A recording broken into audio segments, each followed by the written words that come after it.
మరో వారం రోజుల్లో ధనుసు రాశి జాతకులు ఇలా చేశారంటే పైసా కూడా మిగలదు. ఇలా చేస్తే ఖచ్చితంగా ఇదే మిగులుతుంది. మీరు ఒక్కసారి ఆలోచన చేయండి. చెప్పే విషయాన్ని జాగ్రత్తగా ఆలకించండి. లేదంటే సమస్య తీవ్రత పెరిగి పెద్దదవుతుంది. ఈ రాశి వారు కుతూహలాన్ని రేకెత్తించే మంచి విషయాలను చదవండి. ఆ విధంగానే మానసిక వ్యాయామం చేయండి. ఇక మీరు అధికంగా ప్రయాణాలు చేసి డబ్బును అధికంగా ఖర్చు పెట్టేస్తారు. అనవసర ప్రయాణాలు కూడా చేస్తూ దానికి మీరు డబ్బునంతా ఖర్చు చేస్తారు. అలాగే అనవసరమైన వస్తువులు కూడా కొంటారు. వాటి వల్ల కూడా ధనం వృధా అవుతుంది.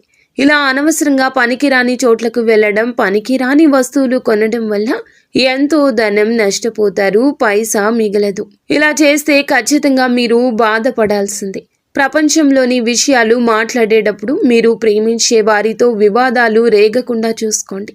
ఇక మీ ప్రియమైన వారి మనసును ఈ రోజు తెలుసుకోండి. మీరు ఉండే చోటికి పై అధికారిని మరియు సీనియర్లను ఆహ్వానించడానికి ఈ రోజులు మంచివి కావు.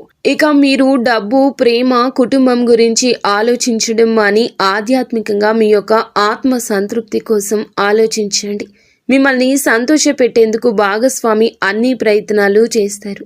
అలాగే నిత్యము లక్ష్మీదేవిని ఆరాధించడం వల్ల శుభం కలుగుతుంది. మీకు ఎటువంటి జ్యోతిష సమస్యలున్నా ఈ నెంబర్కు కాల్ చేయండి.